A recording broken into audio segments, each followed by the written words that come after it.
Ok les amis, petite vidéo un peu spéciale. Aujourd'hui on va analyser le trailer de Pokémon Écarlate et Pokémon Violet. On en reparlera plus tard du nom. Hein. Oui je sais je suis un peu en retard mais je me suis dit que ça serait intéressant parce que j'ai pas mal de théories sur le sujet. Je vais vous exposer pendant la vidéo, vous allez me dire ce que vous en pensez et puis voilà, on commence. Donc on commence avec des escalators, la montée vers le ciel, le Stairway to Heaven comme on dit. Voilà, vous voyez déjà comment ça commence, comment se place le trailer.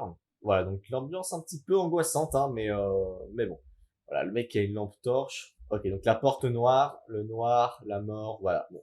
Ah là, vous allez voir, c'est très intéressant. Le logo Game Freak qui clignote, voilà. Vous allez voir, vous avez vu, il a clignoté. Qu'est-ce que ça veut dire? Moi, à mon avis, ça veut dire que c'est un dysfonctionnement, donc peut-être que Game Freak dysfonctionne. La mort de Game Freak, encore une fois, on est vraiment sur cette thématique de la mort. Donc je pense que littéralement, ça va être le dernier jeu Pokémon avant que la franchise plie bagage. Finalement, ils n'ont plus d'argent, ils ne peuvent plus développer d'autres jeux. Je pense que c'est ça le message qu'ils veulent faire passer. Et la porte qui s'ouvre. Et voilà. Donc là, écoutez, il y a un bureau tout à fait banal, hein, on pourrait tous avoir le même chez nous, il n'y a pas grand chose à dire dessus. Les objets de décoration, somme toute classique. Ah voilà, voilà. Le café, évidemment. Le café, je me suis beaucoup interrogé sur ce que ça pouvait être, mais en fait, c'est évident. Qui est le plus gros producteur mondial de café? C'est le Brésil, évidemment, c'est le Brésil. Donc moi, je suis quasiment sûr à 200% que le jeu se passera au Brésil, parce que vous allez voir, il y aura d'autres éléments qui vont pointer dans cette direction. Voilà, les livres qui se tournent, le temps qui passe, un gameplay qui meurt, les horloges, encore la thématique évidemment du temps qui passe. Peut-être aussi un retour de Jalga, hein, il y a beaucoup de la thématique du temps, de la mort, donc peut-être que Jalga va réapparaître dans ce jeu. Voilà, la lumière vive, évidemment, la lumière au bout du couloir, encore une fois la mort. Bref, vous commencez à connaître finalement, vous commencez à connaître cette théorie finalement. Ok, donc déjà, je tenais à dire que le jeu est un petit peu pixelisé, mais bon, c'est un trailer, hein, ça va changer. Donc là, des villes, somme toute classiques, hein, n'a pas beaucoup à dire. Des piafs, voilà, il y aura des piafs dans le jeu. Ah, voilà, ça c'est très intéressant aussi. Des éoliennes, qu'est-ce que ça veut dire les éoliennes? Moi, je pense que le message est plutôt clair, hein, quand même. Ça veut dire que Game Freak est pro-énergie renouvelable, donc anti-nucléaire, et donc de gauche. Game Freak est de gauche. Voilà, donc là, évidemment, des psychoquacks, des misdibules. Pas grand chose à dire. Là, par contre, le Pokémon suivant va être assez intéressant. Vous allez voir, Miaous, évidemment, en retour de la Team Rocket en antagoniste. Là, c'est explicite. Hein. Là, je peux pas être plus explicite que ça. Voilà, Miaous, Team Rocket, c'est évident pour moi. Là, par contre, je comprends pas trop pourquoi ils ont rajouté ce Pokémon-là plutôt qu'un autre. Voilà. Bon, bref, il est vraiment très moche, mais voilà. Les Tiptons, Pikachu, évidemment, il allait forcément être dans le jeu. Le retour du stall, le retour de Célibert, mais ça on s'en branle. Tyrannosif, voilà, beaucoup de Pokémon qui sont assez intéressants en stratégie, ça c'est plutôt cool. Alors là, oui, ça, je pense que c'est une référence à Pokémon, donc peut-être qu'il y aura des Pokémon dans le jeu, c'est à voir.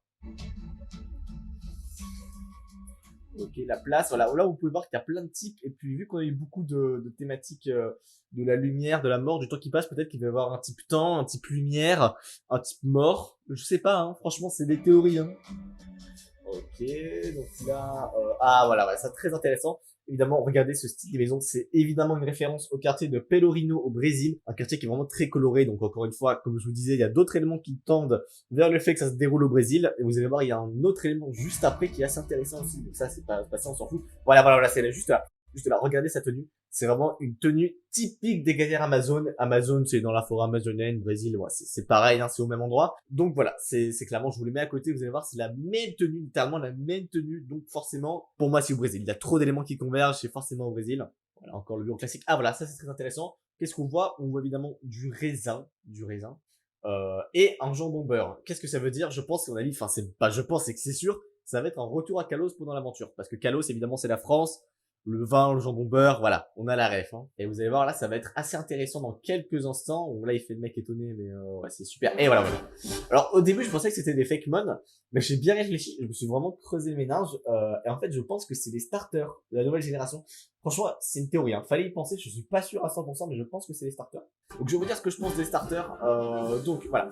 Il y a lui, clairement, c'est le chat, la créature du diable. Vous voyez, il a une tête démoniaque en plus. Je pense que ce sera le type feu. Moi, je lui donnerai un nom, je l'appellerai Belzéchat, Belzébuth, le chat, le type feu, voilà, le chat des enfers.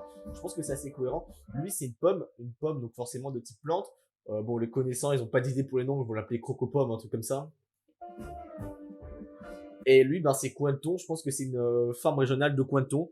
Imaginez, il l'appelle genre Cointon. Non, non, non, non, non, c'est pas possible. Et ah voilà, Pokémon Écarlate.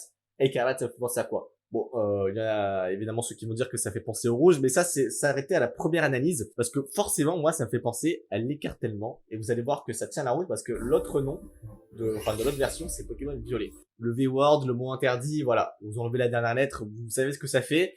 L'écartèlement, le V-word, voilà. Voilà, je pense que c'est assez explicite.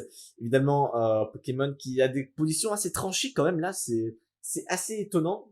Normalement, ils sont plutôt lisses, et là, ils sont pro-écartèlement et pro-viol finalement, hein, voilà, faut dire les termes. Donc voilà, pour moi, c'est un peu osé de la part de Game Freak. Et, je pense qu'ils veulent, hein, ils vont juste avoir un procès au cul, mais un ou deux, peut-être trois, même 10 peut-être, mais bon. Voilà. Et voilà, okay, une sortie finale en fin 2022, mais écoutez, ça c'est ma théorie la plus folle. La théorie, en fait, c'est que le jeu ne va jamais sortir. Je vous explique pourquoi. En fait, déjà, on a vu qu'il y avait la thématique de la mort. Donc peut-être que l'entreprise va mourir avant de pouvoir sortir le jeu. En plus de ça, on sait que les Mayas avaient prédit la fin du monde en 2020. Et là, ça sort après 2020. Bon, les Mayas, c'est pas exactement au Brésil, c'est en Mésoamérique.